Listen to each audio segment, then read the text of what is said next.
All right, welcome back everyone to an introduction to artificial intelligence with Python. Last time we took a look at search problems in particular, where we have AI agents that are trying to solve some sort of problem by taking actions in some sort of environment, whether that environment is trying to take actions by playing moves in a game, or whether those actions are something like trying to figure out where to make turns in order to get driving directions from point A to point B. This time we're going to turn our attention more generally to just this idea of knowledge. The idea that a lot of intelligence is based on knowledge, especially if we think about human intelligence. People know information, we know facts about the world, and using that information that we know, we're able to draw conclusions, reason about the information that we know in order to figure out how to do something or figure out some other piece of information that we conclude based on the information we already have available to us. What we'd like to focus on now is the ability to take this idea of knowledge and being able to reason based on knowledge and apply those ideas to artificial intelligence. In particular, we're going to be building what are known as knowledge-based agents. Agents that are able to reason and act by representing knowledge internally. Somehow inside of our AI, they have some understanding of what it means to know something. And ideally, they have some algorithms or some techniques they can use based on that knowledge that they know in order to figure out the solution to a problem or figure out some additional piece of information that can be helpful in some sense. So what do we mean by reasoning based on knowledge to be able to draw conclusions? Well, let's look at a simple example drawn from the world of Harry Potter. We take one sentence that we know to be true. Imagine if it didn't rain, then Harry visited Hagrid today. So one fact that we might know about the world. And then we take another fact. Harry visited Hagrid or Dumbledore today, but not both. So it tells us something about the world, that Harry either visited Hagrid but not Dumbledore, or Harry visited Dumbledore but not Hagrid. And now we have a third piece of information about the world, that Harry visited Dumbledore today. So we now have three pieces of information now, three facts inside of a knowledge base, so to speak, information that we know. And now we as humans can try and reason about this and figure out, based on this information, what additional information can we begin to conclude. And well, looking at these last two statements, Harry either visited Hagrid or Dumbledore, but not both, and we know that Harry visited Dumbledore today, well, then it's pretty reasonable that we could draw the conclusion that, you know what, Harry must not have visited Hagrid today. Because based on a combination of these two statements, we can draw this inference, so to speak, a conclusion that Harry did not visit Hagrid today. But it turns out we can even do a little bit better than that, get some more information by taking a look at this first statement and reasoning about that. This first statement says, if it didn't rain, then Harry visited Hagrid today. So what does that mean? In all cases where it didn't rain, then we know that Harry visited Hagrid. But if we also know now that Harry did not visit Hagrid, then that tells us something about our initial premise that we were thinking about. In particular, it tells us that it did rain today, because we can reason, if it didn't rain, then Harry would have visited Hagrid. But we know for a fact that Harry did not visit Hagrid today. So it's this kind of reasoning, this sort of logical reasoning, where we use logic based on the information that we know in order to take information and reach conclusions, that is going to be the focus of what we're going to be talking about today. How can we make our artificial intelligence logical so that they can perform the same kinds of deduction, the same kinds of reasoning that we've been doing so far? Of course, humans reason about logic generally in terms of human language, that I just now was speaking in English, talking in English about these sentences and trying to reason through how it is that they relate to one another. We're going to need to be a little bit more formal when we turn our attention to computers and being able to encode this notion of logic and truthhood and falsehood inside of a machine. So we're going to need to introduce a few more terms and a few symbols that will help us reason through this idea of logic inside of an artificial intelligence. And we'll begin with the idea of a sentence. Now, a sentence in a natural language like English is just something that I'm saying, like what I'm saying right now. In the context of AI, though, a sentence is just an assertion about the world in what we're going to call a knowledge representation language, some way of representing knowledge inside of our computers. And the way that we're going to spend most of today reasoning about knowledge is through a type of logic known as propositional logic. There are a number of different types of logic, some of which we'll touch on, but propositional logic is based on a logic of propositions, or just statements about the world. And so we begin in propositional logic with the notion of propositional symbols. We will have certain symbols that are oftentimes just letters, something like P or Q or R, where each of those symbols is going to represent some fact or sentence about the world. So P, for example, might represent the fact that it is raining.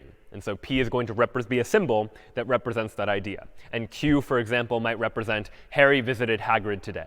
Each of these propositional symbols represents some sentence or some fact about the world. But in addition to just having individual facts about the world, we want some way to connect these propositional symbols together in order to reason more complexly about other facts that might exist inside of the world in which we're reasoning. So in order to do that, we'll need to introduce some additional symbols that are known as logical connectives. Now, there are a number of these logical connectives, but 5 of the most important, and the ones we're going to focus on today, are these 5 up here, each represented by a logical symbol. Not is represented by this symbol here, and is represented as sort of an upside-down V, or is represented by a V shape. Implication, and we'll talk about what that means in just a moment, is represented by an arrow. And biconditional, again, we'll talk about what that means in a moment, is represented by these double arrows. But these 5 logical connectives are the main ones we're going to be focusing on in terms of thinking about how it is that a computer can reason about facts and draw conclusions based on the facts that it knows. But in order to get there, we need to take a look at each of these logical connectives and build up an understanding for what it is that they actually mean. So let's go ahead and begin with the not symbol. So this not symbol here. And what we're going to show for each of these logical connectives is what we're going to call a truth table, a table that demonstrates what this word not means when we attach it to a propositional symbol or any sentence inside of our logical language. And so the truth table for not is shown right here. If P, some propositional symbol or some other sentence even, is false, then not P is true. And if P is true, then not P is false. So you can imagine that placing this not symbol in front of some sentence of propositional logic just says the opposite of that. So if, for example, P represented it is raining, then not P would represent the idea that it is not raining. And as you might expect, if P is false, meaning if the sentence it is raining is false, well, then the sentence not P must be true. The sentence that it is not raining is therefore true. So not, you can imagine, just takes whatever is in P and it inverts it, turns false into true and true into false. Much analogously to what the English word not means, just taking whatever comes after it and inverting it to mean the opposite. Next up, and also very English-like, is this idea of and, represented by this upside-down V shape or this point shape. And, as opposed to just taking a single argument, the way not does, we have P and we have not P, and is going to combine 2 different sentences in propositional logic together. So I might have one sentence P and another sentence Q, and I want to combine them together to say P and Q. And the general logic for what P and Q means is it means that both of its operands are true. P is true, and also Q is true. And so here's what that truth table looks like. This time we have 2 variables, P and Q. And when we have 2 variables, each of which can be in 2 possible states, true or false, that leads to 2 squared or 4 possible combinations of truth and falsehood. So we have P is false and Q is false. We have P is false and Q is true.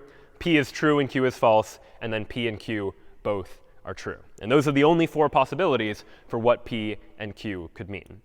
And in each of those situations, this third column here, P and Q, is telling us a little bit about what it actually means for P and Q to be true. And we see that the only case where P and Q is true is in this 4th row here, where P happens to be true, Q also happens to be true. And in all other situations, P and Q is going to evaluate to false.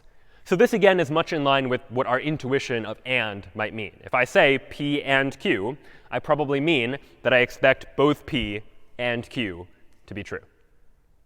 Next up, also potentially consistent with what we mean, is this word or, represented by this V shape, sort of an upside-down and symbol.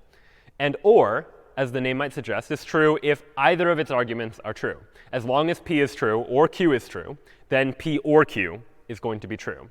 Which means the only time that P or Q is false is if both of its operands are false. If P is false and Q is false, then P or Q is going to be false. But in all other cases, at least one of the operands is true. Maybe they're both true, in which case P or Q is going to evaluate to true. Now, this is mostly consistent with the way that most people might use the word or, in the sense of speaking the word or in normal English, though there is sometimes when we might say or where we mean P or Q, but not both, or we mean sort of it can only be one or the other. It's important to note that this symbol here, this or, means P or Q or both, that those are totally OK. As long as either or both of them are true, then the or is going to evaluate to be true as well. It's only in the case where all of the operands are false that P or Q ultimately evaluates to false as well. In logic, there's another symbol known as the exclusive or, which encodes this idea of exclusivity, of like one or the other, but not both. But we're not going to be focusing on that today. Whenever we talk about or, we're always talking about either or both, in this case, as represented by this truth table here. So that now is not an and, an or. And next up is what we might call implication, as denoted by this arrow symbol. So we have P and Q, and this sentence here will generally read as P implies Q. And what P implies Q means is that if P is true, then Q is also true. So I might say something like, if it is raining, then I will be indoors, meaning it is raining implies I will be indoors, as the logical sentence that I'm saying there. And the truth table for this can sometimes be a little bit tricky. So obviously, if P is true and Q is true, then P implies Q. That's true. That definitely makes sense. And it should also stand to reason that when P is true and Q is false, then P implies Q is false. Because if I said to you, if it is raining, then I will be indoors, and it is raining, but I'm not indoors, well, then it would seem to be that my original statement was not true. P implies Q means that if P is true, then Q also needs to be true. And if it's not, well, then the statement is false. What's also worth noting, though, is what happens when P is false. When P is false, the implication makes no claim at all. If I say something like, if it is raining, then I will be indoors, and it turns out it's not raining, then in that case, I am not making any statement as to whether or not I will be indoors or not. P implies Q just means that if P is true, Q must be true. But if P is not true, then we make no claim about whether or not Q is true at all. So in either case, if P is false, it doesn't matter what Q is. Whether it's false or true, we're not making any claim about Q whatsoever. We can still evaluate the implication to true. The only way that the implication is ever false is if our premise, P, is true, but the conclusion that we're drawing, Q, happens to be false. So in that case, we would say P does not imply Q in that case. Finally, the last connective that we'll discuss is this biconditional. You can think of a biconditional as a condition that goes in both directions. So originally, when I said something like, if it is raining, then I will be indoors, I didn't say what would happen if it wasn't raining. Maybe I'll be indoors, maybe I'll be outdoors. This biconditional you can read as an if and only if. So I can say, if it is, I will be indoors if and only if it is raining. Meaning, if it is raining, then I will be indoors. And if I am indoors, it's reasonable to conclude that it is also raining. So this biconditional is only true when P and Q are the same. So if P is true and Q is true, then this biconditional is also true.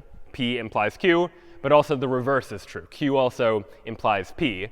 So if P and Q both happen to be false, we would still say it's true. But in any of these other two situations, this P, if and only if Q, is going to ultimately evaluate to false. So a lot of trues and falses going on there, but these 5 basic logical connectives are going to form the core of the language of propositional logic, the language that we're going to use in order to describe ideas, and the language that we're going to use in order to reason about those ideas in order to draw conclusions. So let's now take a look at some of the additional terms that we'll need to know about in order to go about trying to form this language of propositional logic and writing AI that's actually able to understand this sort of logic. The next thing we're going to need is the notion of what is actually true about the world. We have a whole bunch of propositional symbols, P and Q and R and maybe others, but we need some way of knowing like what actually is true in the world. Is P true or false? Is Q true or false? So on and so forth. And to do that, we'll introduce the notion of a model. A model just assigns a truth value, where a truth value is either true or false, to every propositional symbol. In other words, it's creating what we might call a possible world.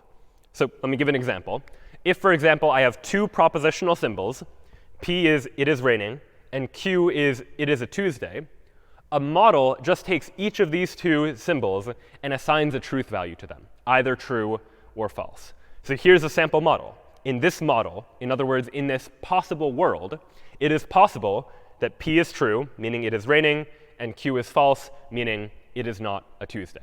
But there are other possible worlds or other models as well. There is some model where both of these variables are true, some model where both of these variables are false. In fact, if there are n variables that are propositional symbols like this that are either true or false, then the number of possible models is 2 to the n, because each of these possible models, possible variables within my model could be set to either true or false if I don't know any information about it.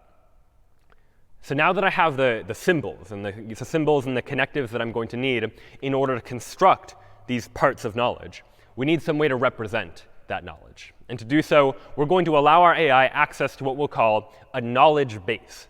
And a knowledge base is really just a set of sentences that our AI knows to be true. Some set of sentences in propositional logic that are things that our AI knows about the world. And so we might tell our AI some information about a situation that it finds itself in, or a situation about a problem that it happens to be trying to solve. And we would give that information to the AI that the AI would store inside of its knowledge base. And what happens next is the AI would like to use that information in the knowledge base to be able to draw conclusions about the rest of the world. And what do those conclusions look like? Well, to understand those conclusions, we'll need to introduce one more idea, one more symbol, and that is the notion of entailment. So this sentence here, with this double turnstile and these Greek letters, this is the Greek letter alpha and the Greek letter beta, and we read this as alpha entails beta. And alpha and beta here are just sentences in propositional logic. And what this means is that alpha entails beta means that in every model, in other words, in every possible world in which sentence A is true, or sentence alpha is true, then sentence beta is also true. So if something entails something else, if alpha entails beta, it means that if I know alpha to be true, then beta must therefore also be true. So if my alpha is something like, I know that it is a Tuesday in January, then a reasonable beta might be something like, I know that it is January. Because in all worlds where it is a Tuesday in January, I know for sure that it must be January, just by definition. This first statement or sentence about the world entails the second statement. And we can reasonably use deduction based on that first sentence to figure out that the second sentence is in fact true as well. And ultimately, it's this idea of entailment that we're going to try and encode into our computer. We want our AI agent to be able to figure out what the possible entailments are. We want our AI to be able to take these three sentences like, if it didn't rain, Harry visited Hagrid, that Harry visited Hagrid or Dumbledore, but not both, and that Harry visited Dumbledore, and just using that information, we'd like our AI to be able to infer or figure out that using these three sentences inside of a knowledge base, we can draw some conclusions. In particular, we can draw the conclusions here that 1, Harry did not visit Hagrid today, and we can draw the entailment 2, that it did, in fact, rain today. And this process is known as inference. And that's what we're going to be focusing on today, this process of deriving new sentences from old ones. That I give you these three sentences, you put them in the knowledge base inside the AI, and the AI is able to use some sort of inference algorithm to figure out that these two sentences must also be true. And that is how we define inference. So let's take a look at an inference example to see how we might actually go about inferring things in a human sense before we take a more algorithmic approach to see how we could encode this idea of inference in AI. And we'll see there are a number of ways that we can actually achieve this. So again, we'll deal with a couple of propositional symbols. We'll deal with P, Q, and R. P is it is a Tuesday. Q is it is raining. And R is Harry will go for a run. 3 propositional symbols that we are just defining to mean this. We're not saying anything yet about whether they're true or false. We're just defining what they are. Now, we'll give ourselves, or an AI, access to a knowledge base, abbreviated to KB, the knowledge that we know about the world. We know this statement. All right, so let's try to parse it. The parentheses here are just used for precedent, so we can see what associates with what. But you would read this as P and not Q implies R. All right, so what does that mean? Let's put it piece by piece. P is it is a Tuesday. Q is it is raining. So not Q is it is not raining. And implies R is Harry will go for a run. So the way to read this entire sentence, in human natural language at least, is if it is a Tuesday and it is not raining, then Harry will go for a run. So if it is a Tuesday and it is not raining, then Harry will go for a run. And that is now inside of our knowledge base. And let's now imagine that our knowledge base has two other pieces of information as well. It has information that P is true, that it is a Tuesday. And we also have the information not Q, that it is not raining, that this sentence Q, it is raining, happens to be false. And those are the three sentences that we have access to. P and not Q implies R, P and not Q. Using that information, we should be able to draw some inferences. P and not Q is only true if both P and not Q are true. Well, all right, we know that P is true, and we know that not Q is true. So we know that this whole expression is true. And the definition of implication is if this whole thing on the left is true, then this thing on the right must also be true. So if we know that P and not Q is true, then R must be true as well. So the inference we should be able to draw from all of this is that R is true, and we know that Harry will go for a run by taking this knowledge inside of our knowledge base and being able to reason based on that idea. And so this ultimately is the beginning of what we might consider to be some sort of inference algorithm, some process that we can use to try and figure out whether or not we can draw some conclusion. And ultimately, what these inference algorithms are going to answer is this central question about entailment. Given some query about the world, something we're wondering about the world, and we'll call that query alpha, the question we want to ask using these inference algorithms is, does KB, our knowledge base, entail alpha? In other words, using only the information we know inside of our knowledge base, the knowledge that we have access to, can we conclude that this sentence alpha is true? And that's ultimately what we would like to do. So how can we do that? How can we go about writing an algorithm that can look at this knowledge base and figure out whether or not this query alpha is actually true? Well, it turns out there are a couple of different algorithms for doing so. And one of the simplest, perhaps, is known as model checking. Now, remember that a model is just some assignment of all of the propositional symbols inside of our language to a truth value, true or false. And you can think of a model as a possible world, that there are many possible worlds where different things might be true or false, and we can enumerate all of them. And the model checking algorithm does exactly that. So what does our model checking algorithm do? Well, if we wanted to determine if our knowledge base entails some query alpha, then we are going to enumerate all possible models. In other words, consider all possible values of true and false for our variables, all possible states in which our world can be in. And if in every model where our knowledge base is true, alpha is also true, then we know that the knowledge base entails alpha. So let's take a closer look at that sentence and try and figure out what it actually means. If we know that in every model, in other words, in every possible world, no matter what assignment of true and false to variables you give, if we know that whenever our knowledge is true, what we know to be true is true, that this query, alpha, is also true, well, then it stands to reason that as long as our knowledge base is true, then alpha must also be true. And so this is going to form the foundation of our model checking algorithm. We're going to enumerate all of the possible worlds and ask ourselves, whenever the knowledge base is true, is alpha true? And if that's the case, then we know alpha to be true. And otherwise, there is no entailment. Our knowledge base does not entail alpha.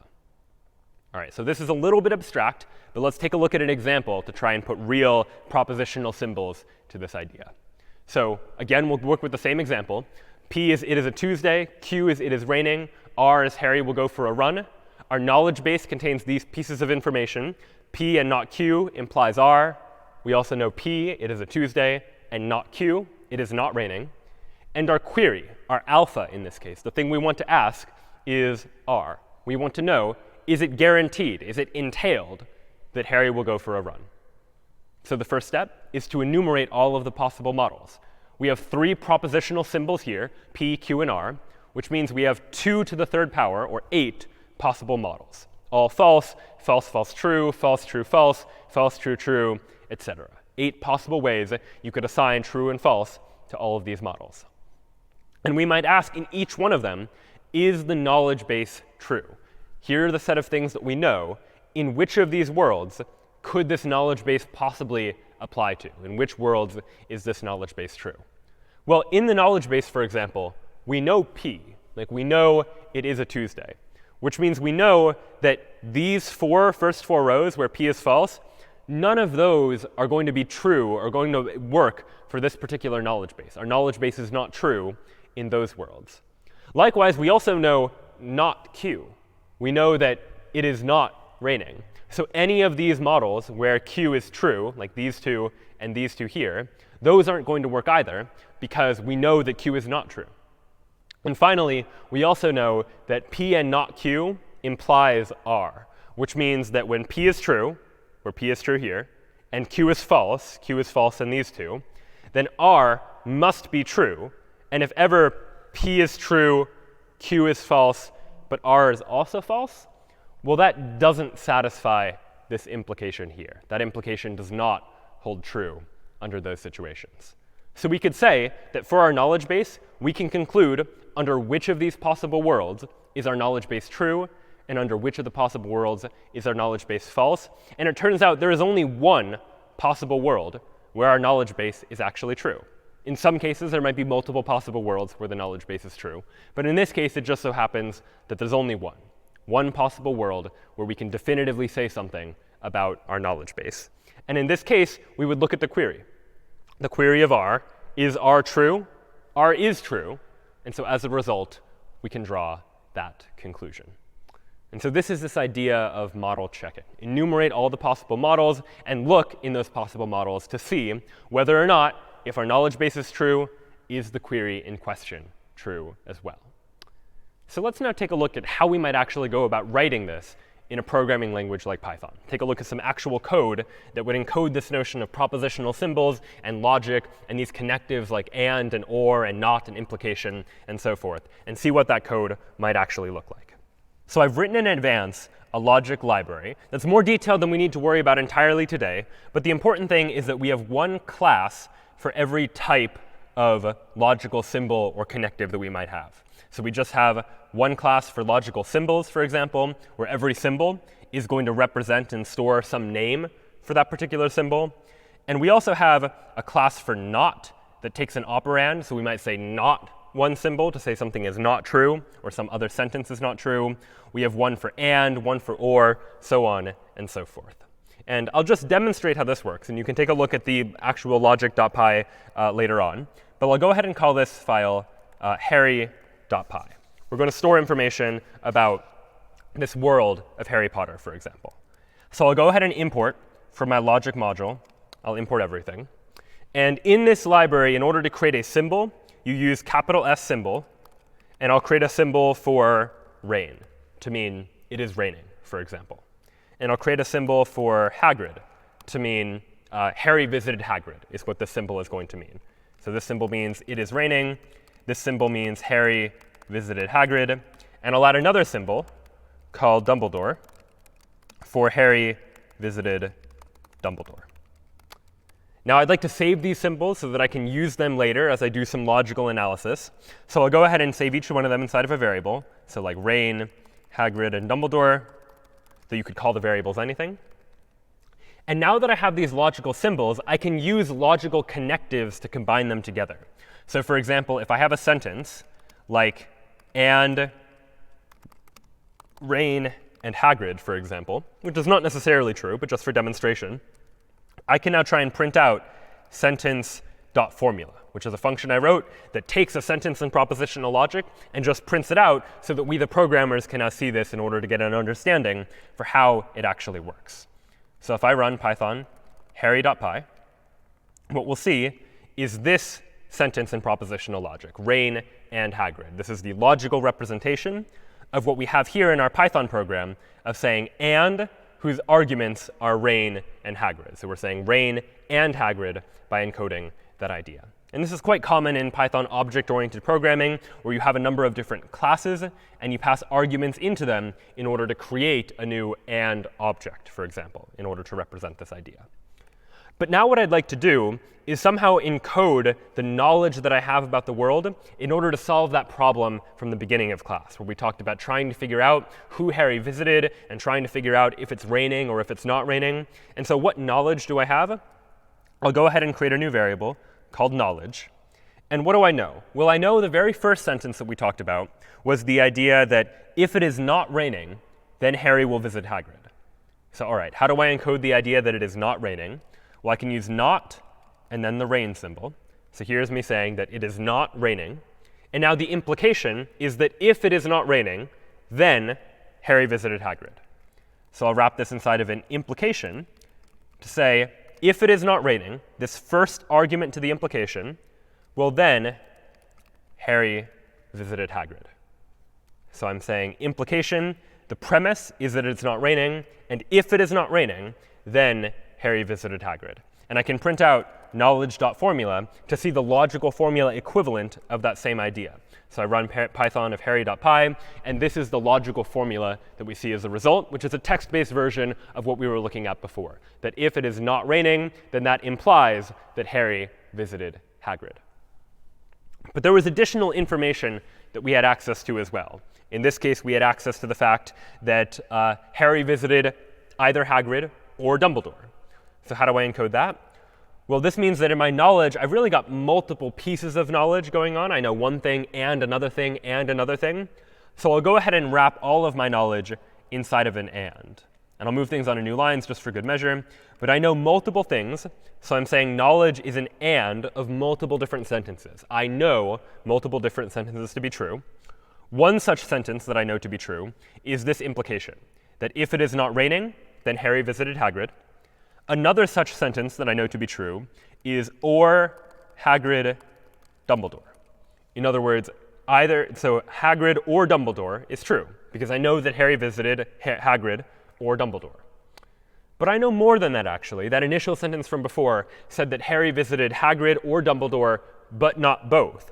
So now I want a sentence that will encode the idea that Harry didn't visit both Hagrid and Dumbledore. Well, the notion of Harry visiting Hagrid and Dumbledore would be represented like this, and of Hagrid and Dumbledore. And if that is not true, if I want to say not that, then I'll just wrap this whole thing inside of a not. So now these three lines, line 8 says that if it is not raining, then Harry visited Hagrid. Line 9 says Harry visited Hagrid or Dumbledore. And line 10 says Harry didn't visit both Hagrid and Dumbledore, that it is not true that both the Hagrid symbol and the Dumbledore symbol are true. Only one of them can be true. And finally, the last piece of information that I knew was the fact that Harry visited Dumbledore. So these now are the pieces of knowledge that I know, one sentence and another sentence and another and another. And I can print out what I know just to see it a little bit more visually. And here now is a logical representation of the information that my computer is now internally representing using these various different Python objects. And again, take a look at logic.py if you want to take a look at how exactly it's implementing this, but no need to worry too much about all of the details there. We're here saying that if it is not raining, then Harry visited Hagrid. We're saying that Hagrid or Dumbledore is true. And we're saying it is not the case that Hagrid and Dumbledore is true, that they're not both true. And we also know that Dumbledore is true. So this long logical sentence represents our knowledge base. It is the thing that we know. And now what we'd like to do is we'd like to use model checking to ask a query, to ask a question like, based on this information, do I know whether or not it's raining? And we as humans were able to logic our way through it and figure out that, all right, based on these sentences, we can conclude this and that to figure out that, yes, it must have been raining. But now we'd like for the computer to do that as well. So let's take a look at the model checking algorithm that is going to follow that same pattern that we drew out in pseudocode a moment ago.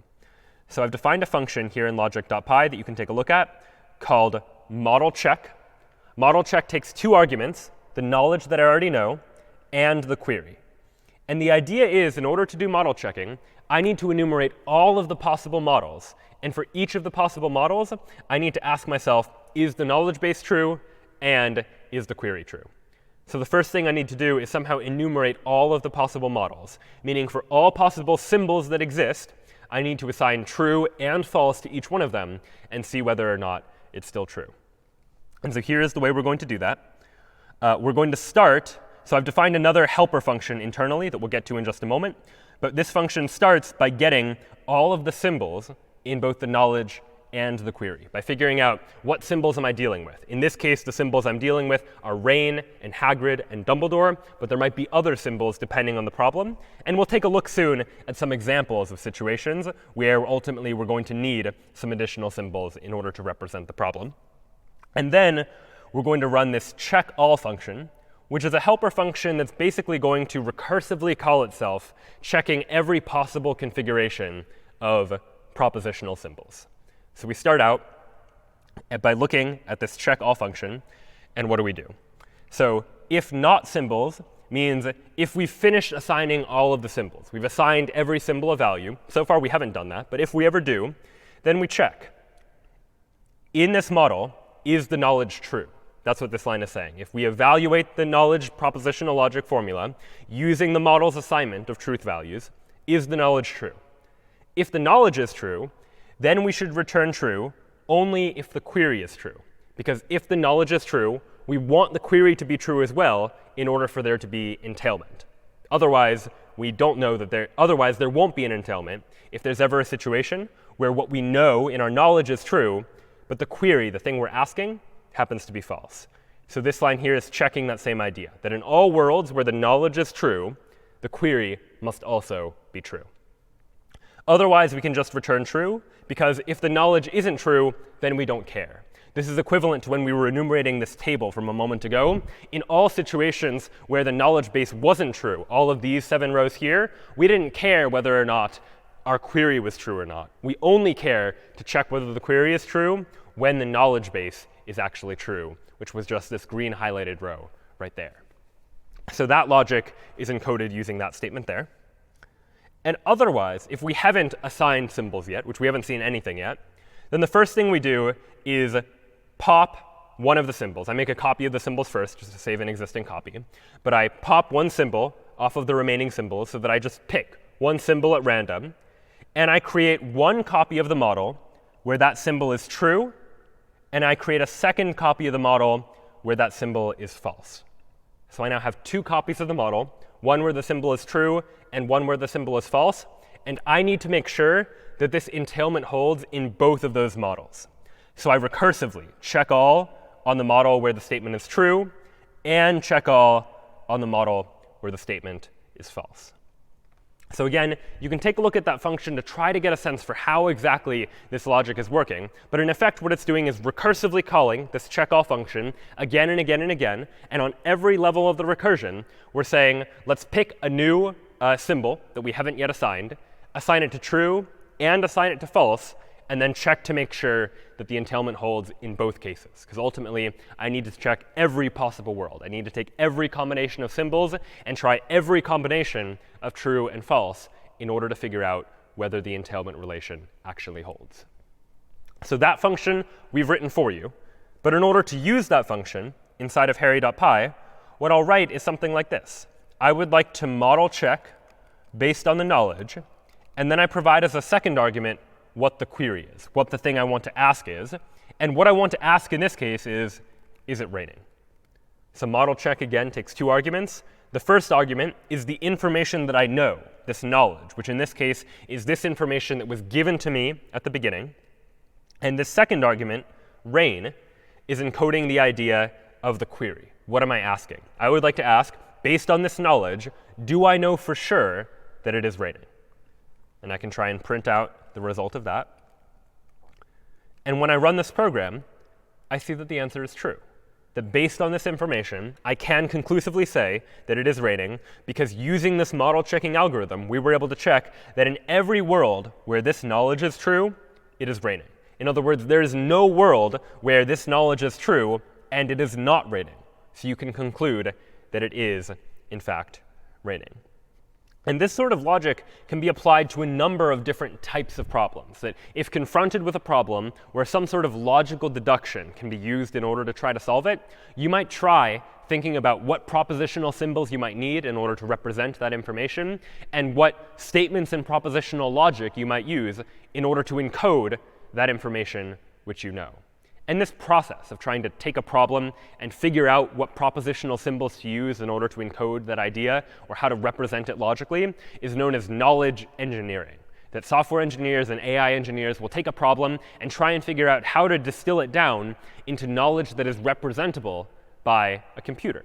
And if we can take any general purpose problem, some problem that we find in the human world, and turn it into a problem that computers know how to solve, as by using any number of different variables, well then we can take a computer that is able to do something like model checking or some other inference algorithm and actually figure out how to solve that problem. So now we'll take a look at 2 or 3 examples of knowledge engineering in practice, of taking some problem and figuring out how we can apply logical symbols and use logical formulas to be able to encode that idea. And we'll start with a very popular board game in the US and the UK known as Clue. Now, in the game of Clue, there's a number of different factors that are going on. But the basic premise of the game, if you've never played it before, is that there are a number of different people. For now, we'll just use 3, Colonel Mustard, Professor Plum, and Miss Scarlet. There are a number of different rooms, like a ballroom, a kitchen, and a library. And there are a number of different weapons, a knife, a revolver, and a wrench. And 3 of these, 1 person, 1 room, and 1 weapon, is the solution to the mystery, the murderer and what room they were in and what weapon they happened to use. And what happens at the beginning of the game is that all these cards are randomly shuffled together, and 3 of them, 1 person, 1 room, and 1 weapon, are placed into a sealed envelope that we don't know. And we would like to figure out, using some sort of logical process, what's inside the envelope, which person, which room, and which weapon. And we do so by looking at some, but not all, of these cards here, by looking at these cards to try and figure out what might be going on. And so this is a very popular game, but let's now try and formalize it and see if we could train a computer to be able to play this game by reasoning through it logically. So in order to do this, we'll begin by thinking about what propositional symbols we're ultimately going to need. Remember again that propositional symbols are just some symbol, some variable, that can be either true or false in the world. And so in this case, the propositional symbols are really just going to correspond to each of the possible things that could be inside the envelope. Mustard is a propositional symbol that in this case will just be true if Colonel Mustard is inside the envelope, if he is the murderer, and false otherwise. And likewise for Plum for Professor Plum, and Scarlet for Miss Scarlet, and likewise for each of the rooms and for each of the weapons. We have 1 propositional symbol for each of these ideas. Then using those propositional symbols, we can begin to create logical sentences, create knowledge that we know about the world. So for example, we know that someone is the murderer, that one of the 3 people is in fact the murderer. And how would we encode that? Well, we don't know for sure who the murderer is, but we know it is 1 person, or the 2nd person, or the 3rd person. So I could say something like this: Mustard, or Plum, or Scarlet. And this piece of knowledge encodes that one of these 3 people is the murderer. We don't know which, but one of these 3 things must be true. What other information do we know? Well, we know that, for example, one of the rooms must have been the room in the envelope, that the crime was committed either in the ballroom or the kitchen or the library. Again, right now, we don't know which, but this is knowledge we know at the outset, knowledge that one of these 3 must be inside the envelope. And likewise, we can say the same thing about the weapon, that it was either the knife or the revolver or the wrench, that one of those weapons must have been the weapon of choice and therefore the weapon in the envelope. And then as the game progresses, the gameplay works by people get various different cards, and using those cards, you can deduce information. That if someone gives you a card, for example, I have the Professor Plum card in my hand, then I know the Professor Plum card can't be inside the envelope. I know that Professor Plum is not the criminal, so I know a piece of information like not Plum, for example. I know that Professor Plum has to be false. This propositional symbol is not true. And sometimes I might not know for sure that a particular card is not in the middle, but sometimes someone will make a guess and I'll know that one of 3 possibilities is not true. Like someone will guess Colonel Mustard in the library with the revolver or something to that effect. And in that case, a card might be revealed that I don't see, but if it is a card and it is either Colonel Mustard or the revolver or the library, then I know that at least one of them can't be in the middle. So I know something like it is either not Mustard, or it is not the library, or it is not the revolver. Now, maybe multiple of these are not true, but I know that at least one of Mustard, library, and revolver must, in fact, be false. And so this now is a propositional logic representation of this game of Clue, a way of encoding the knowledge that we know inside this game using propositional logic that a computer algorithm, something like model checking that we saw a moment ago, can actually look at and understand. So let's now take a look at some code to see how this algorithm might actually work in practice. All right, so I'm now going to open up a file called clue.py, which I've started already. And what we'll see here is I've defined a couple of things. I've defined some symbols initially. Notice I have a symbol for Colonel Mustard, a symbol for Professor Plum, a symbol for Miss Scarlet, all of which I've put inside of this list of characters. I have a symbol for ballroom and kitchen and library inside of a list of rooms. And then I have symbols for knife and revolver and wrench. These are my weapons. And so all of these characters and rooms and weapons all together, those are my symbols.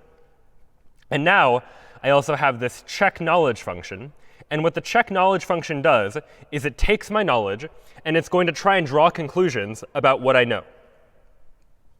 So for example, we'll loop over all of the possible symbols, and we'll check, do I know that that symbol is true? And a symbol is going to be something like Professor Plum, or the knife, or the library. And if I know that it is true, in other words, I know that it must be the card in the envelope, then I'm going to print out, using a function called cprint, which prints things in color. I'm going to print out the word yes, and I'm going to print that in green, just to make it very clear to us. And if we're not sure that the symbol is true, maybe I can check to see if I'm sure that the symbol is not true. Like if I know for sure that it is not Professor Plum, for example. And I do that by running model check again, this time checking if my knowledge is not the symbol, if I know for sure that the symbol is not true. And if I don't know for sure that the symbol is not true, because I say elif not model check, meaning I'm not sure that the symbol is false, well, then I'll go ahead and print out maybe next to the symbol. Because maybe the symbol is true, maybe it's not, I don't actually know. So what knowledge do I actually have? Well, let's try and represent my knowledge now. So my knowledge is, I know a couple of things, so I'll put them in an and. And I know that one of the three people must be the criminal. So I know or Mustard, Plum, Scarlet. This is my way of encoding that it is either Colonel Mustard or Professor Plum or Miss Scarlet. I know that it must have happened in one of the rooms. So I know or ballroom, kitchen, library, for example. And I know that one of the weapons must have been used as well. So I know or knife, revolver, wrench. So that might be my initial knowledge, that I know that it must have been one of the people, I know it must have been in one of the rooms, and I know that it must have been one of the weapons. And I can see what that knowledge looks like as a formula by printing out knowledge.formula. So I'll run python clue.py. And here now is the information that I know in logical format. I know that it is Colonel Mustard or Professor Plum or Miss Scarlet. And I know that it is the ballroom, the kitchen, or the library. And I know that it is the knife, the revolver, or the wrench. But I don't know much more than that. I can't really draw any firm conclusions.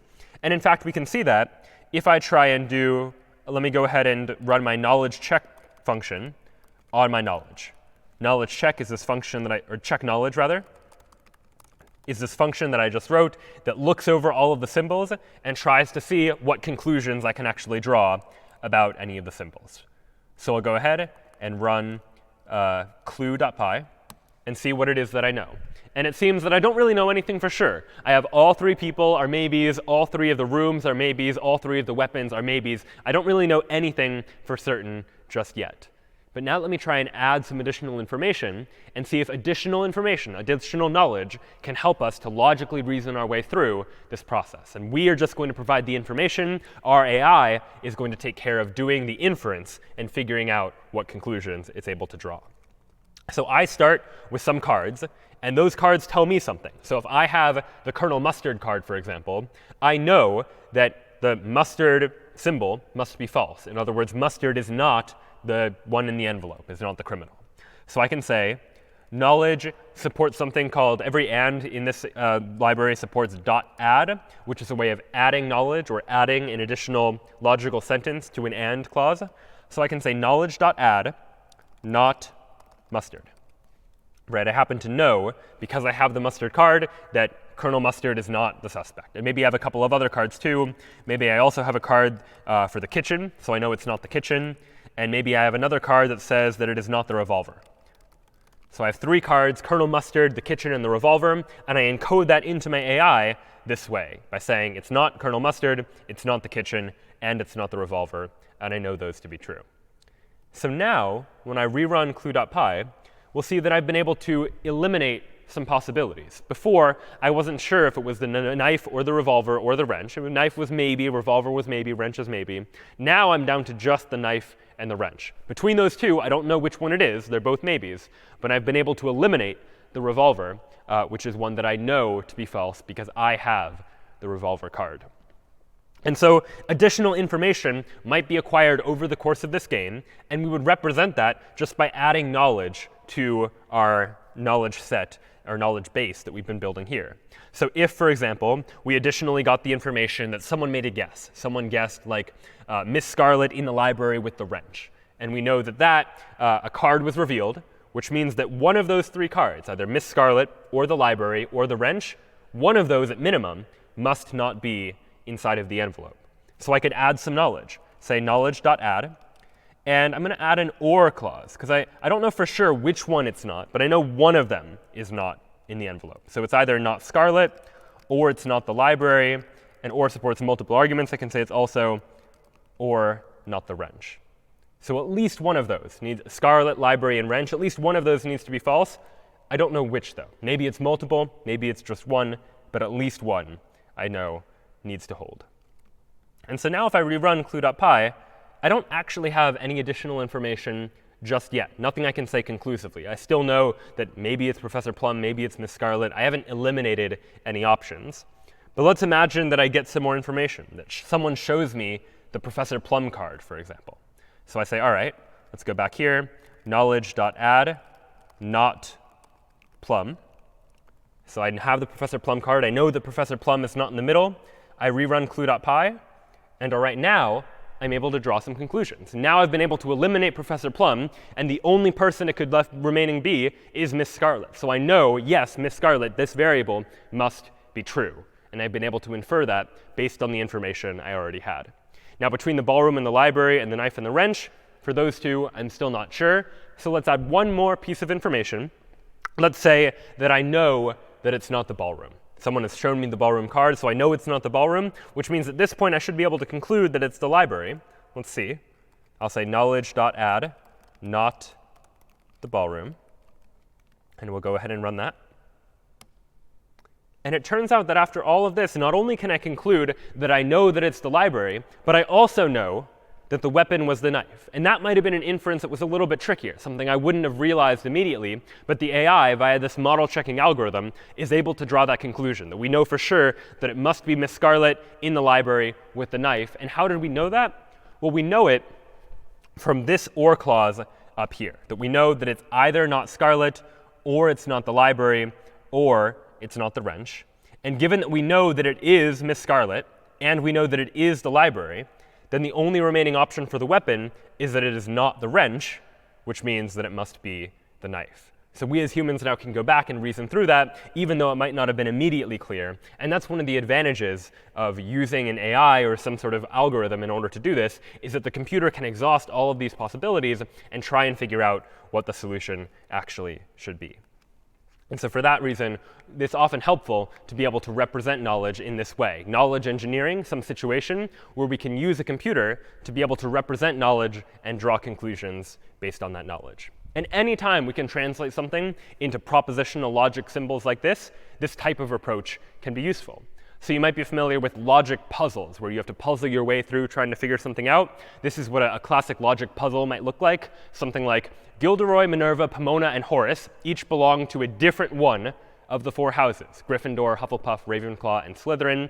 And then we have some information that Gilderoy belongs to Gryffindor or Ravenclaw, Pomona does not belong in Slytherin, and Minerva does belong to Gryffindor. So we have a couple pieces of information, and using that information, we need to be able to draw some conclusions about which person should be assigned to which house. And again, we can use the exact same idea to try and implement this notion. So we need some propositional symbols. And in this case, the propositional symbols are going to get a little more complex, although we'll see ways to make this a little bit cleaner later on. But we'll need 16 propositional symbols, one for each person and house. So we need to say, remember, every propositional symbol is either true or false. So Gilderoy Gryffindor is either true or false. Either he's in Gryffindor or he is not. Likewise, Gilderoy Hufflepuff, also true or false. Either it is true or it's false. And that's true for every combination of person and house that we could come up with. We have some sort of propositional symbol for each one of those. Using this type of knowledge, we can then begin to think about what types of logical sentences we can say about the puzzle. That if we know, before we even think about the information we were given, we can think about the premise of the problem, that every person is assigned to a different house. So what does that tell us? Well, it tells us sentences like this. It tells us like, Pomona Slytherin implies not Pomona Hufflepuff. Something like, if Pomona is in Slytherin, then we know that Pomona is not in Hufflepuff. And we know this for all 4 people and for all combinations of houses, that no matter what person you pick, if they're in one house, then they're not in some other house. So I'll probably have a whole bunch of knowledge statements that are of this form, that if we know Pomona is in Slytherin, then we know Pomona is not in Hufflepuff. We were also given the information that each person is in a different house. So I also have pieces of knowledge that look something like this. Minerva Ravenclaw implies not Gilderoy Ravenclaw. If they're all in different houses, then if Minerva is in Ravenclaw, then we know that Gilderoy is not in Ravenclaw as well. And I have a whole bunch of similar sentences like this that are expressing that idea for other people and other houses as well. And so in addition to sentences of these form, I also have the knowledge that was given to me. Information like Gilderoy was in Gryffindor or in Ravenclaw that would be represented like this, Gilderoy Gryffindor or Gilderoy Ravenclaw. And then using these sorts of sentences, I can begin to draw some conclusions about the world. So let's see an example of this. We'll go ahead and actually try and implement this logic puzzle to see if we can figure out what the answer is. I'll go ahead and open up puzzle.py, where I've already started to implement this sort of idea. I've defined a list of people and a list of houses. And I've so far created one symbol for every person and for every house. That's what this double for loop is doing, looping over all people, looping over all houses, creating a new symbol for each of them. And then I've added some information. I know that every person belongs to a house. So I've added the information for every person, that person Gryffindor, or person Hufflepuff, or person Ravenclaw, or person Slytherin, that one of those 4 things must be true. Every person belongs to a house. What other information do I know? I also know that only one house per person. So no person belongs to multiple houses. So how does this work? Well, this is going to be true for all people. So I'll loop over every person. And then I need to loop over all different pairs of houses. The idea is I want to encode the idea that if Minerva is in Gryffindor, then Minerva can't be in Ravenclaw. So I'll loop over all houses, h1, and I'll loop over all houses again, h2. And as long as they're different, h1 not equal to h2, then I'll add to my knowledge base this piece of information. That implication, in other words, an if-then, if the person is in h1, then I know that they are not in house h2.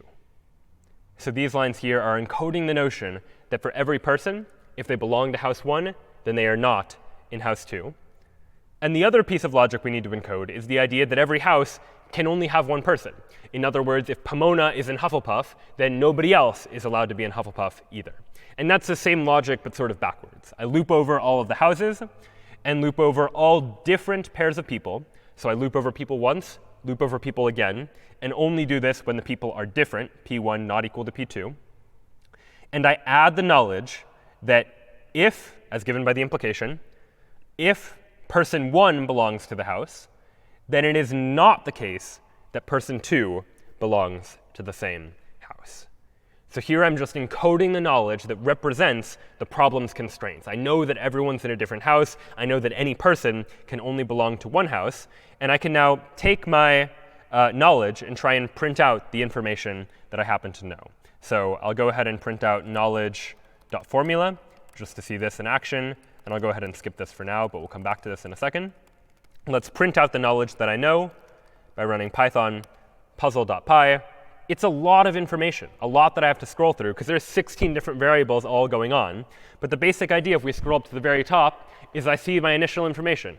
Gilderoy is either in Gryffindor, or Gilderoy is in Hufflepuff, or Gilderoy is in Ravenclaw, or Gilderoy is in Slytherin, and and then way more information as well. So this is quite messy, more than we really want to be looking at. And soon, too, we'll see ways of representing this a little bit more nicely using logic. But for now, we can just say these are the variables that we're dealing with.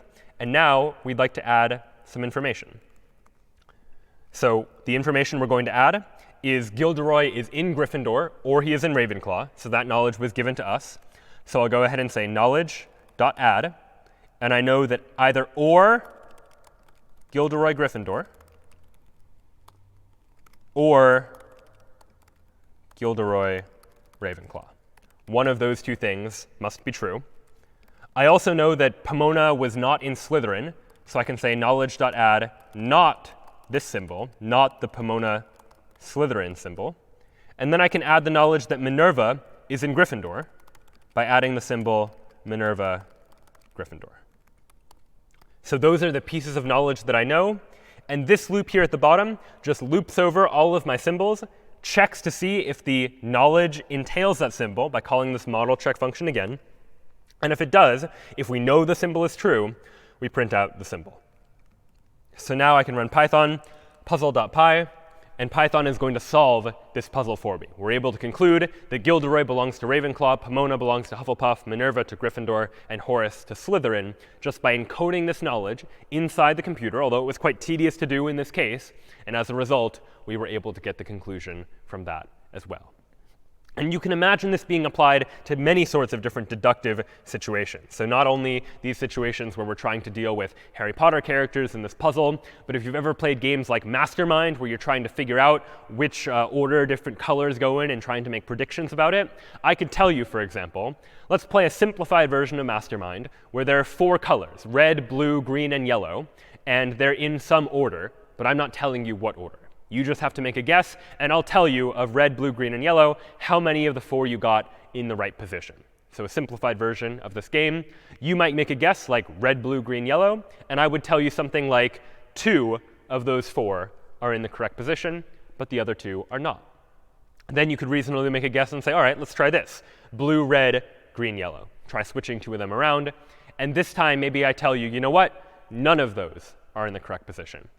And the question then is, all right, what is the correct order of these 4 colors?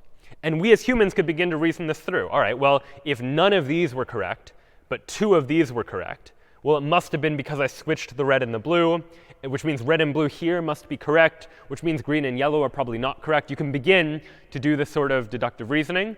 We can also equivalently try and take this and encode it inside of our computer as well. And it's going to be very similar to the logic puzzle that we just did a moment ago.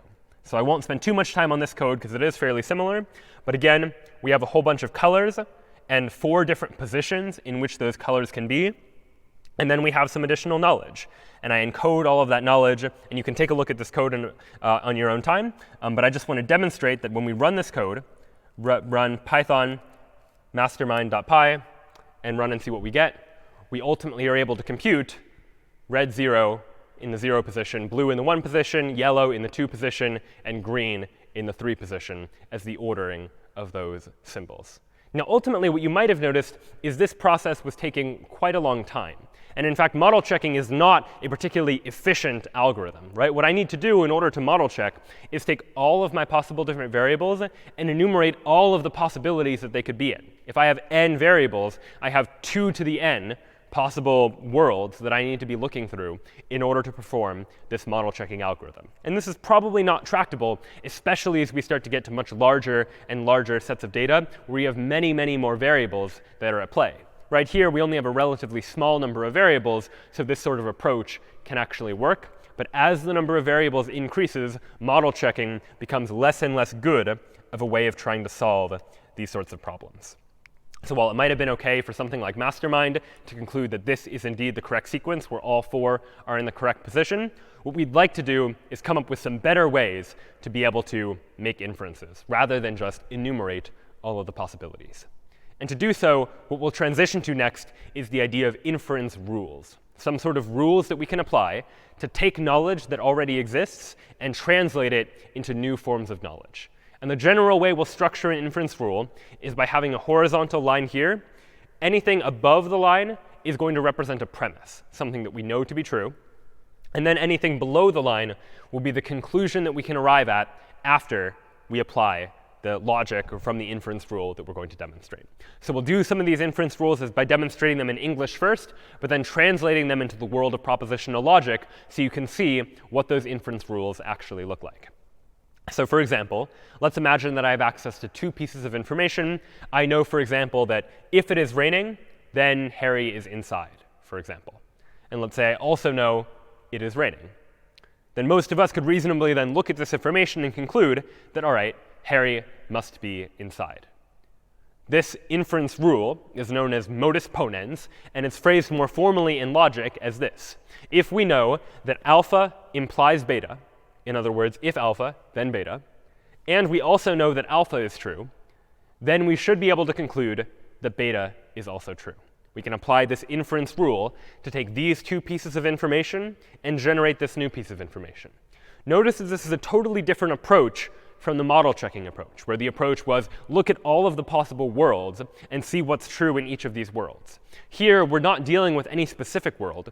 We're just dealing with the knowledge that we know and what conclusions we can arrive at based on that knowledge. That I know that A implies B, and I know A, and the conclusion is B.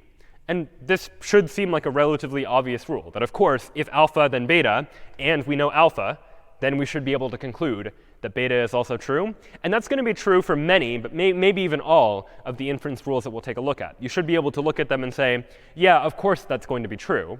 But it's putting these all together, figuring out the right combination of inference rules that can be applied that ultimately is going to allow us to generate interesting knowledge inside of our AI. So that's modus ponens, this application of implication, that if we know alpha and we know that alpha implies beta, then we can conclude beta. Let's take a look at another example. Fairly straightforward, something like Harry is friends with Ron and Hermione.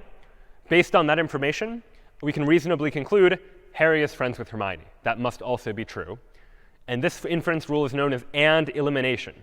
And what and elimination says is that if we have a situation where alpha and beta are both true, I have information alpha and beta, well then, just alpha is true. Or likewise, just beta is true. That if I know that both parts are true, then one of those parts must also be true.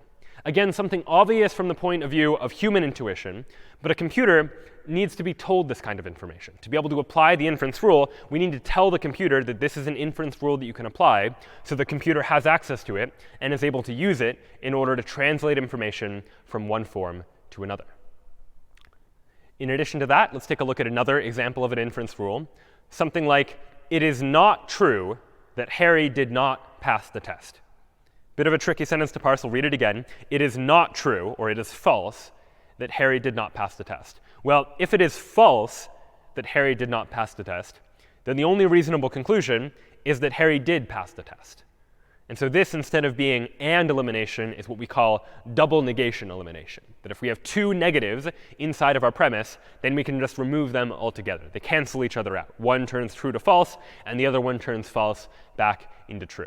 Phrased a little bit more formally, we say that if the premise is not alpha, then the conclusion we can draw is just alpha. We can say that alpha is true. We'll take a look at a couple more of these. If I have it is raining, then Harry is inside. How do I reframe this? Well, this one is a little bit trickier. But if I know if it is raining, then Harry is inside, then I conclude one of two things must be true. Either it is not raining, or Harry is inside. Now this one's trickier, so let's think about it a little bit. This first premise here, if it is raining, then Harry is inside, is saying that if I know that it is raining, then Harry must be inside. So what is the other possible case?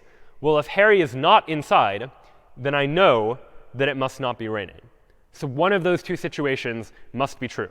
Either it's not raining, or it is raining, in which case Harry is inside. So the conclusion I can draw is either it is not raining, or it is raining, so therefore Harry is inside. And so this is a way to translate if-then statements into or statements. And this is known as implication elimination. And this is similar to what we actually did in the beginning when we were first looking at those very first sentences about Harry and Hagrid and Dumbledore. And phrased a little bit more formally, this says that if I have the implication alpha implies beta, that I can draw the conclusion that either not alpha or beta, because there are only two possibilities. Either alpha is true or alpha is not true. So one of those possibilities is alpha is not true. But if alpha is true, well, then we can draw the conclusion that beta must be true. So either alpha is not true, or alpha is true, in which case beta is also true. So this is one way to turn an implication into just a statement about or. In addition to eliminating implications, we can also eliminate biconditionals as well. So let's take an English example, something like, it is raining if and only if Harry is inside. And this if and only if really sounds like that biconditional, that double arrow sign that we saw in propositional logic not too long ago. And what does this actually mean if we were to translate this? Well, this means that if it is raining, then Harry is inside. And if Harry is inside, then it is raining, that this implication goes both ways. And this is what we would call biconditional elimination, that I can take a biconditional, A, if and only if B, and translate that into something like this. A implies B, and B implies A. So many of these inference rules are taking logic that uses certain symbols and turning them into different symbols, taking an implication and turning it into an or taking a biconditional and turning it into implication. And another example of it would be something like this. It is not true that both Harry and Ron passed the test. Well, all right, how do we translate that? What does that mean? Well, if it is not true that both of them passed the test, well, then the reasonable conclusion we might draw is that at least one of them didn't pass the test. So the conclusion is either Harry did not pass the test or Ron did not pass the test, or both. This is not an exclusive or. But if it is true that it is not true that both Harry and Ron passed the test, well, then either Harry didn't pass the test or Ron didn't pass the test. And this type of law is one of De Morgan's laws, quite famous in logic, where the idea is that we can turn an and into an or. We can say, we can take this and, that both Harry and Ron passed the test, and turn it into an or by moving the nots around. So if it is not true that Harry and Ron passed the test, well then either Harry did not pass the test or Ron did not pass the test either. And the way we frame that more formally using logic is to say this. If it is not true that alpha and beta, well then, either not alpha or not beta. The way I like to think about this is that if you have a negation in front of an and expression, you move the negation inwards, so to speak, moving the negation into each of these individual sentences, and then flip the and into an or.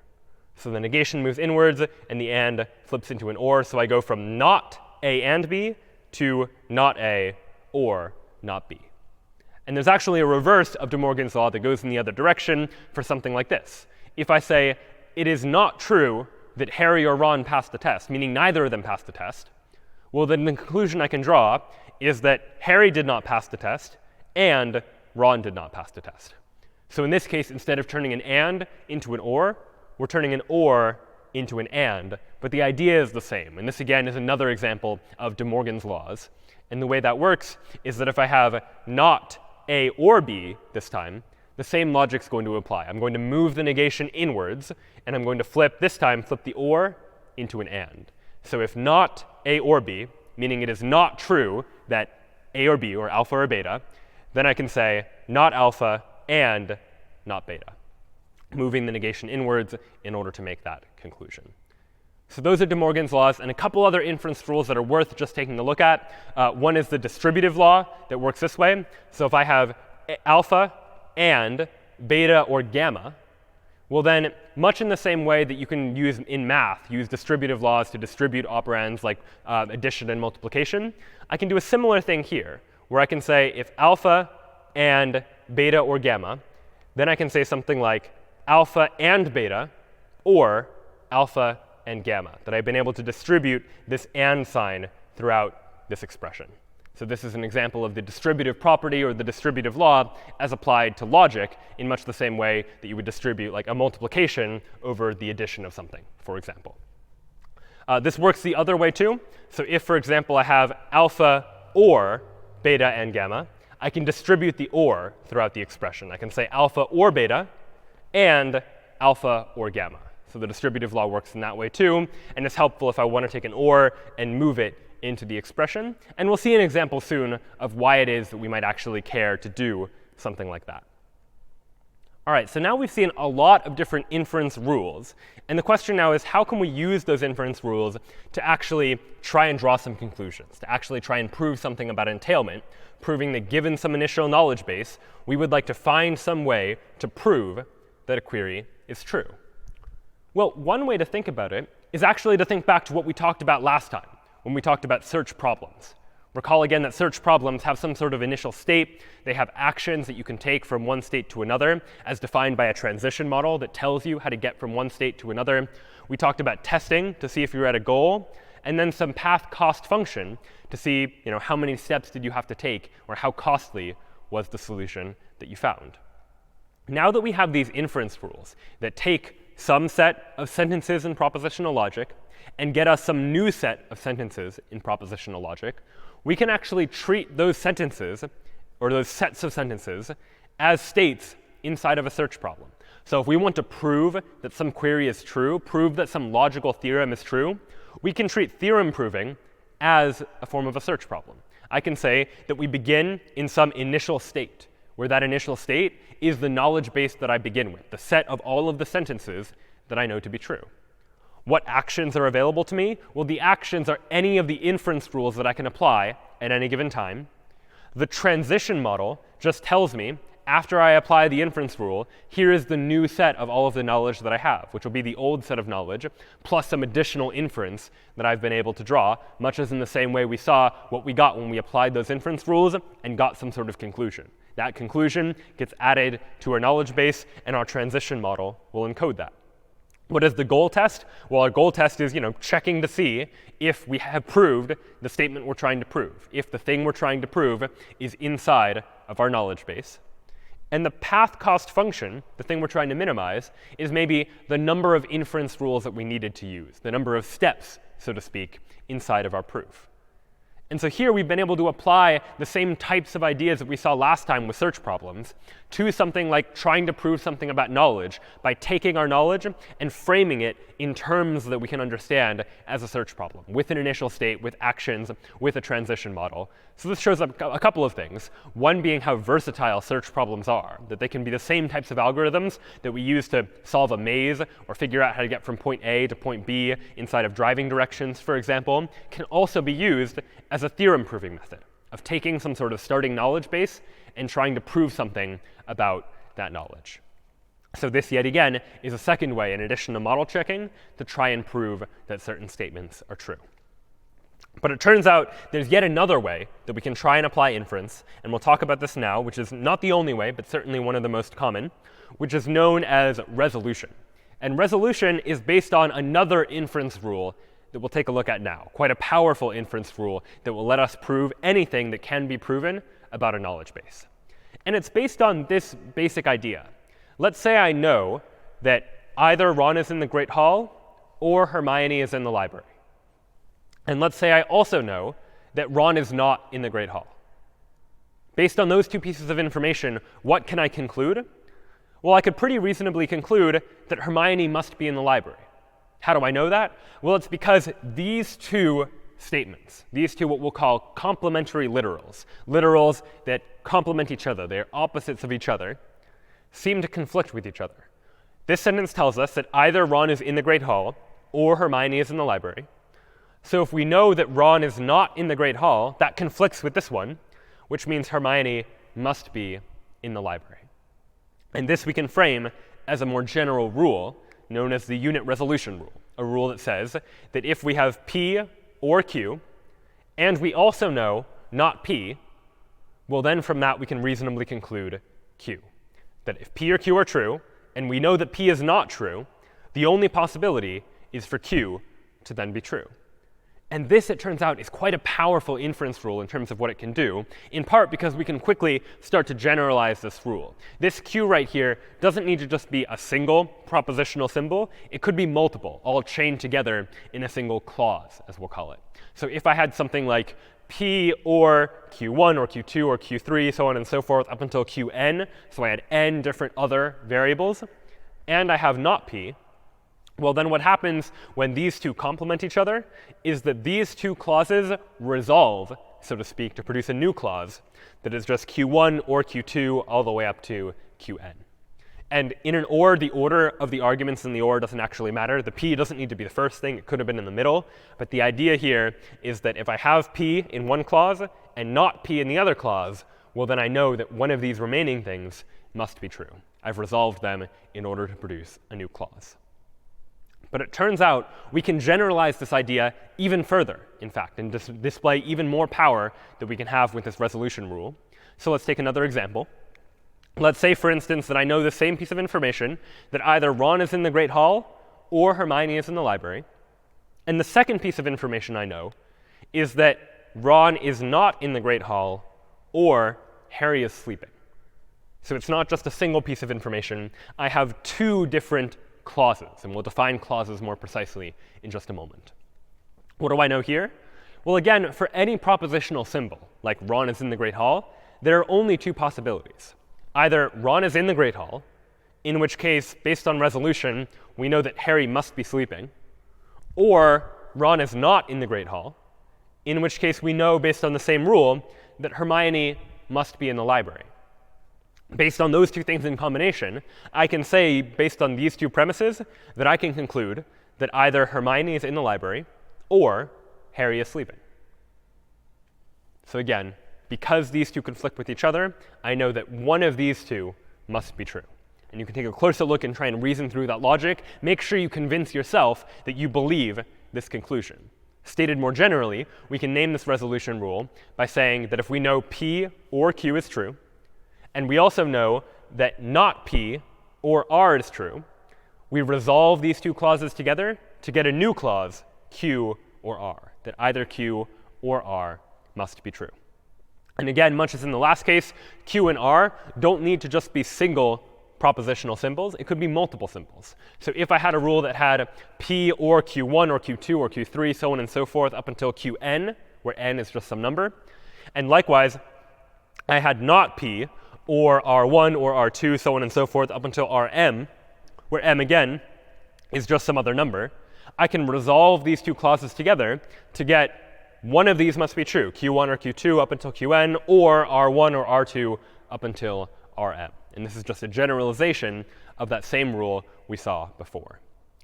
Each of these things here are what we're going to call a clause, where a clause is formally defined as a disjunction of literals, where a disjunction means it's a bunch of things that are connected with or. Disjunction means things connected with or.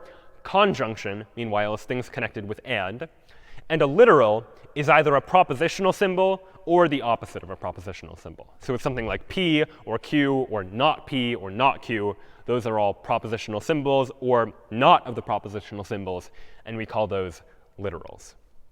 So a clause is just something like this, P or Q or R, for example. Meanwhile, what this gives us an ability to do is it gives us an ability to turn logic, any logical sentence, into something called conjunctive normal form. A conjunctive normal form sentence is a logical sentence that is a conjunction of clauses. Recall again, conjunction means things are connected to one another using and so a conjunction of clauses means that it is an and of individual clauses, each of which has ors in it. So something like this, A or B or C, and D or not E, and F or G. Everything in parentheses is one clause. All of the clauses are connected to each other using an and everything in the clause is separated using an or. And this is just a standard form that we can translate a logical sentence into that just makes it easy to work with and easy to manipulate. And it turns out that we can take any sentence in logic and turn it into conjunctive normal form just by applying some inference rules and transformations to it. So we'll take a look at how we can actually do that. So what is the process for taking a logical formula and converting it into conjunctive normal form, otherwise known as CNF? Well, the process looks a little something like this. We need to take all of the symbols that are not part of conjunctive normal form, the biconditionals and the implications and so forth, and turn them into something that is more closely like conjunctive normal form. So the first step will be to eliminate biconditionals, those if and only if double arrows. And we know how to eliminate biconditionals because we saw there was an inference rule to do just that. Anytime I have an expression like alpha if and only if beta, I can turn that into alpha implies beta and beta implies alpha, based on that inference rule we saw before. Likewise, in addition to eliminating biconditionals, I can eliminate implications as well, the if-then arrows. And I can do that using the same inference rule we saw before too, taking alpha implies beta and turning that into not alpha or beta, because that is logically equivalent to this first thing here. Then we can move knots inwards, because we don't want knots on the outsides of our expressions. Conjunctive normal form requires that it's just clause and clause and clause and clause. Any knots need to be immediately next to propositional symbols. But we can move those knots around using De Morgan's laws by taking something like not A and B and turn it into not A or not B, for example, using De Morgan's laws to manipulate that. And after that, all we'll be left with are ands and ors, and those are easy to deal with. We can use the distributive law to distribute the ors so that the ors end up on the inside of the expression, so to speak, and the ands end up on the outside. So this is the general pattern for how we'll take a formula and convert it into conjunctive normal form. And let's now take a look at an example of how we would do this and explore then why it is that we would want to do something like this. Here's how we can do it. Let's take this formula, for example. P or Q implies R, and I'd like to convert this into conjunctive normal form, where it's all ands of clauses, and every clause is a disjunctive clause. It's ors together. So what's the first thing I need to do? Well, this is an implication, so let me go ahead and remove that implication.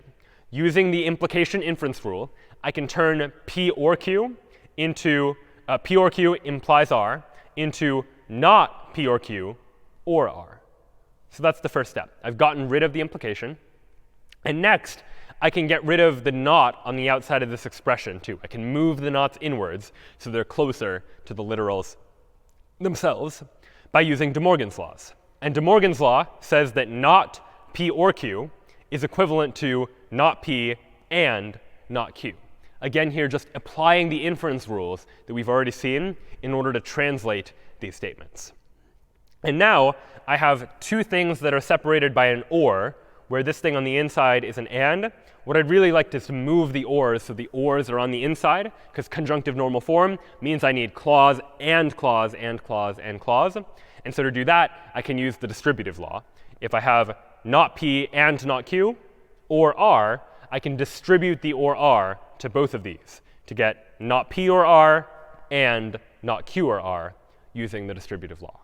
And this now here at the bottom is in conjunctive normal form. It is a conjunction, an and, of disjunctions, of clauses that just are separated by ors. And so this process can be used by any formula to take a logical sentence and turn it into this conjunctive normal form where I have clause and clause and clause and clause and clause and so on. So why is this helpful? Why do we even care about taking all these sentences and converting them into this form? It's because once they're in this form where we have these clauses are the inputs to the resolution inference rule that we saw a moment ago. That if I have two clauses where there's something that conflicts or something complementary between those two clauses, I can resolve them to get a new clause, to draw a new conclusion. And we call this process inference by resolution, using the resolution rule to draw some sort of inference. And it's based on the same idea, that if I have P or Q, this clause, and I have not P or R, that I can resolve these two clauses together to get Q or R as the resulting clause, a new piece of information that I didn't have before. Now, a couple of key points that are worth noting about this before we talk about the actual algorithm. One thing is that let's imagine we have P or Q or S, and I also have not P or R or S. The resolution rule says that because this P conflicts with this not P, we would resolve to put everything else together to get Q or S or R or S. But it turns out that this double S is redundant, or S here and or S there. It doesn't change the meaning of the sentence. So in resolution, when we do this resolution process, we'll usually also do a process known as factoring, where we take any duplicate variables that show up and just eliminate them. So Q or S or R or S just becomes Q or R or S. The S only needs to appear once, no need to include it multiple times. Now, one final question worth considering is what happens if I try to resolve P and not P together. If I know that P is true and I know that not P is true, well, resolution says I can merge these clauses together and look at everything else. Well, in this case, there is nothing else, so I'm left with what we might call the empty clause. I'm left with nothing. And the empty clause is always false. The empty clause is equivalent to just being false.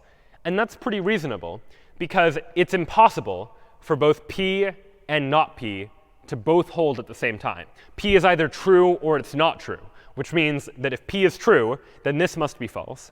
And if this is true, then this must be false. There's no way for both of these to hold at the same time. So if ever I try and resolve these two, it's a contradiction, and I'll end up getting this empty clause, where the empty clause I can call equivalent to false. And this idea that if I resolve these two contradictory terms, I get the empty clause, this is the basis for our inference by resolution algorithm. Here's how we're going to perform inference by resolution at a very high level. We want to prove that our knowledge base entails some query alpha, that based on the knowledge we have, we can prove conclusively that alpha is going to be true. How are we going to do that? Well, in order to do that, we're going to try to prove that if we know the knowledge and not alpha, that that would be a contradiction. And this is a common technique in computer science more generally, this idea of proving something by contradiction. If I want to prove that something is true, I can do so by first assuming that it is false and showing that it would be contradictory, showing that it leads to some contradiction. And if the thing I'm trying to prove, if when I assume it's false, leads to a contradiction, then it must be true. And that's the logical approach or the idea behind a proof by contradiction. And that's what we're going to do here. We want to prove that this query alpha is true. So we're going to assume that it's not true. We're going to assume not alpha. And we're going to try and prove that it's a contradiction. If we do get a contradiction, well, then we know that our knowledge entails the query alpha. If we don't get a contradiction, there is no entailment. This is this idea of a proof by contradiction, of assuming the opposite of what you're trying to prove. And if you can demonstrate that that's a contradiction, then what you're proving must be true. But more formally, how do we actually do this? How do we check that knowledge base and not alpha is going to lead to a contradiction? Well, here is where resolution comes into play. To determine if our knowledge base entails some query alpha, we're going to convert knowledge base and not alpha to conjunctive normal form, that form where we have a whole bunch of clauses that are all anded together. And when we have these individual clauses, now we can keep checking to see if we can use resolution to produce a new clause. Right? We can take any pair of clauses and check, is there some literal that is the opposite of each other or complementary to each other in both of them? For example, I have a P in one clause and a not P in another clause, or an R in one clause and a not R in another clause. If ever I have that situation where once I convert to conjunctive normal form and I have a whole bunch of clauses, I see two clauses that I can resolve to produce a new clause, then I'll do so. This process occurs in a loop. I'm going to keep checking to see if I can use resolution to produce a new clause and keep using those new clauses to try to generate more new clauses after that. Now, it just so may happen that eventually we may produce the empty clause, the clause we were talking about before. If I resolve P and not P together, that produces the empty clause. And the empty clause we know to be false, because we know that there's no way for both P and not P to both simultaneously be true. So if ever we produce the empty clause, then we have a contradiction. And if we have a contradiction, that's exactly what we were trying to do in a proof by contradiction. If we have a contradiction, then we know that our knowledge base must entail this query alpha. We know that alpha must be true. And it turns out, and we won't go into the proof here, but you can show that otherwise, if you don't produce the empty clause, then there is no entailment. If we run into a situation where there are no more new clauses to add, we've done all the resolution that we can do, and yet we still haven't produced the empty clause, then there is no entailment in this case. And this now is the resolution algorithm. And it's very abstract looking, especially this idea of like, what does it even mean to have the empty clause? So let's take a look at an example, actually try and prove some entailment by using this inference by resolution process. So here's our question. We have this knowledge base. Here's the knowledge that we know, A or B, and not B or C, and not C. And we want to know if all of this entails A. So this is our knowledge base here. this whole long thing. And our query alpha is just this propositional symbol A. So what do? Well, first, we want to prove by contradiction. So we want to first assume that A is false and see if that leads to some sort of contradiction. So here's what we're going to start with. A or B, and not B or C, and not C. This is our knowledge base. And we're going to assume not A. We're going to assume that the thing we're trying to prove is, in fact, false. And so this is now in conjunctive normal form. And I have 4 different clauses. I have A or B. I have not B or C. I have not C. And I have not A. And now I can begin to just pick 2 clauses that I can resolve and apply the resolution rule to them. And so looking at these 4 clauses, I see, all right, these 2 clauses are ones I can resolve. I can resolve them because there are complementary literals that show up in them. There's a C here and a not C here. So just looking at these 2 clauses, if I know that not B or C is true, and I know that C is not true, well, then I can resolve these 2 clauses to say, all right, not B, that must be true. I can generate this new clause as a new piece of information that I now know to be true. And all right, now I can repeat this process, do the process again. Can I use resolution again to get some new conclusion? Well, it turns out I can. I can use that new clause I just generated along with this one here. There are complementary literals. This B is complementary to, or conflicts with, this not B over here. And so if I know that A or B is true, and I know that B is not true, well, then the only remaining possibility is that A must be true. So now we have A. That is a new clause that I've been able to generate. And now I can do this one more time. I'm looking for 2 clauses that can be resolved. And you might programmatically do this by just looping over all possible pairs of clauses and checking for complementary literals in each. And here I can say, all right, I found 2 clauses, not A and A, that conflict with each other. And when I resolve these 2 together, well, this is the same as when we were resolving P and not P from before. When I resolve these 2 clauses together, I get rid of the A's, and I'm left with the empty clause. And the empty clause we know to be false, which means we have a contradiction, which means we can safely say that this whole knowledge base does entail A. That if this sentence is true, that we know that A for sure is also true. So this now, using inference by resolution, is an entirely different way to take some statement and try and prove that it is, in fact, true. Instead of enumerating all of the possible worlds that we might be in order to try to figure out in which cases is the knowledge base true and in which cases our query true, instead, we use this resolution algorithm to say, let's keep trying to figure out what conclusions we can draw and see if we reach a contradiction. And if we reach a contradiction, then that tells us something about whether our knowledge actually entails the query or not. And it turns out there are many different algorithms that can be used for inference. What we've just looked at here are just a couple of them. And in fact, all of this is just based on one particular type of logic. It's based on propositional logic, where we have these individual symbols, and we connect them using and or and not and implies and biconditionals. But propositional logic is not the only kind of logic that exists. And in fact, we see that there are limitations that exist in propositional logic, especially as we saw in examples like with the mastermind example or with the example with the logic puzzle, where we had different Hogwarts house people that belonged to different houses, and we were trying to figure out who belonged to which houses. There were a lot of different propositional symbols that we needed in order to represent some fairly basic ideas. So now, as a final topic that we'll take a look at just before we end class today, is one final type of logic different from propositional logic, known as first-order logic, which is a little bit more powerful than propositional logic and is going to make it easier for us to express certain types of ideas. In propositional logic, if we think back to that puzzle with the people in the Hogwarts houses, we had a whole bunch of symbols, and every symbol could only be true or false, right? We had a symbol for Minerva Gryffindor, which was either true if Minerva was in Gryffindor and false otherwise, and likewise for Minerva Hufflepuff and Minerva Ravenclaw and Minerva Slytherin, and so forth. But this was starting to get quite redundant, that we wanted some way to be able to express that there's a relationship between these propositional symbols, that Minerva shows up in all of them. And also, I would have liked to not have had so many different symbols to represent what really was a fairly straightforward problem.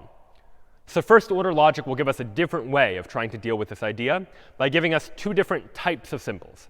We're going to have constant symbols that are going to represent objects like people or houses, and then predicate symbols which you can think of as relations or functions that take an input and evaluate them to like true or false, for example, that tell us whether or not some property of some constant or some pair of constants or multiple constants actually holds. So we'll see an example of that in just a moment. But for now, in this same problem, our constant symbols might be objects, things like people or houses. So Minerva, Pomona, Horace, Gilderoy, those are all constant symbols, as are my 4 houses, Gryffindor, Hufflepuff, Ravenclaw, and Slytherin. Predicates, meanwhile, these predicate symbols are going to be properties that might hold true or false of these individual constants. So person might hold true of Minerva, but it would be false for Gryffindor, because Gryffindor is not a person. And house is going to hold true for Ravenclaw, but it's not going to hold true for Horace, for example, because Horace is a person. And belongs to, meanwhile, is going to be some relation that is going to relate people to their houses. And it's going to only tell me when someone belongs to a house or does not. So let's take a look at some examples of what a sentence in first order logic might actually look like. A sentence might look like something like this. Person, Minerva, with Minerva in parentheses, and person being a predicate symbol, Minerva being a constant symbol. This sentence in first order logic effectively means Minerva is a person, or the person property applies to the Minerva object. So if I want to say something like Minerva is a person, here is how I express that idea using first order logic. Meanwhile, I can say something like House Gryffindor to likewise express the idea that Gryffindor is a house. I can do that this way. And all of the same logical connectives that we saw in propositional logic, those are going to work here too. So and, or, implication, biconditional, not. In fact, I can use not to say something like not House Minerva. And this sentence in first order logic means something like Minerva is not a house. It is not true that the house property applies to Minerva. Meanwhile, in addition to some of these predicate symbols that just take a single argument, some of our predicate symbols are going to express binary relations, relations between 2 of its arguments. So I could say something like belongs to, and then 2 inputs, Minerva and Gryffindor, to express the idea that Minerva belongs to Gryffindor. And so now here's the key difference, or one of the key differences, between this and propositional logic. In propositional logic, I needed 1 symbol for Minerva Gryffindor, and 1 symbol for Minerva Hufflepuff, and 1 symbol for all the other people's Gryffindor and Hufflepuff variables. In this case, I just need 1 symbol for each of my people, and 1 symbol for each of my houses. And then I can express as a predicate something like belongs to, and say belongs to Minerva Gryffindor to express the idea that Minerva belongs to Gryffindor house. So already we can see that first order logic is quite expressive in being able to express these sorts of sentences using the existing constant symbols and predicates that already exist while minimizing the number of new symbols that I need to create. I can just use 8 symbols for people, for houses, instead of 16 symbols for every possible combination of each. But first order logic gives us a couple of additional features that we can use to express even more complex ideas. And these additional features are generally known as quantifiers. And there are 2 main quantifiers in first order logic, the first of which is universal quantification. Universal quantification lets me express an idea like something is going to be true for all values of a variable. Like for all values of x, some statement is going to hold true.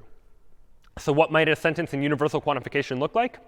Well, we're going to use this upside down a to mean for all. So upside down ax means for all values of x, where x is any object, this is going to hold true. Belongs to x Gryffindor implies not belongs to x Hufflepuff. So let's try and parse this out. This means that for all values of x, if this holds true, if x belongs to Gryffindor, then this does not hold true. X does not belong to Hufflepuff. So translated into English, this sentence is saying something like, for all objects x, if x belongs to Gryffindor, then x does not belong to Hufflepuff, for example. Or phrased even more simply, anyone in Gryffindor is not in Hufflepuff. Simplified way of saying the same thing. So this universal quantification lets us express an idea like something is going to hold true for all values of a particular variable. In addition to universal quantification, though, we also have existential quantification. Whereas universal quantification said that something is going to be true for all values of a variable, Existential quantification says that some expression is going to be true for some value of a variable, at least one value of the variable. So let's take a look at a sample sentence using existential quantification. One such sentence looks like this. There exists an x. This backwards e stands for exists. And here we're saying there exists an x such that house x and belongs to Minerva x. In other words, there exists some object x where x is a house and Minerva belongs to x. Or phrased a little more succinctly in English, I'm here just saying Minerva belongs to a house. There's some object that is a house and Minerva belongs to a house. And combining this universal and existential quantification, we can create far more sophisticated logical statements than we were able to just using propositional logic. I could combine these to say something like this.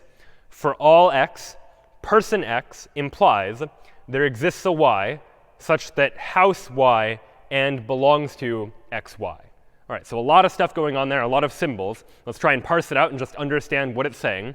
Here we're saying that for all values of x, if x is a person, then this is true. So in other words, I'm saying for all people, and we call that person x, this statement is going to be true. What statement is true of all people? Well, there exists a y that is a house. So there exists some house, and x belongs to y. In other words, I'm saying that for all people out there, there exists some house such that x, the person, belongs to y, the house. So phrased more succinctly, I'm saying that every person belongs to a house. That for all x, if x is a person, then there exists a house that x belongs to. And so we can now express a lot more powerful ideas using this idea now of first-order logic. And it turns out there are many other kinds of logic out there. There's second-order logic and other higher-order logic, each of which allows us to express more and more complex ideas. But all of it, in this case, is really in pursuit of the same goal, which is the representation of knowledge. We want our AI agents to be able to know information, to represent that information, whether that's using propositional logic or first-order logic or some other logic, and then be able to reason based on that, to be able to draw conclusions, make inferences, figure out whether there's some sort of entailment relationship, as by using some sort of inference algorithm, something like inference by resolution or model checking, or any number of these other algorithms that we can use in order to take information that we know and translate it to additional conclusions. So all of this has helped us to create AI that is able to represent information about what it knows and what it doesn't know. Next time, though, we'll take a look at how we can make our AI even more powerful by not just encoding information that we know for sure to be true and not to be true, but also to take a look at uncertainty, to look at what happens if AI thinks that something might be probable or maybe not very probable or somewhere in between those two extremes, all in the pursuit of trying to build our intelligent systems to be even more intelligent. We'll see you next time.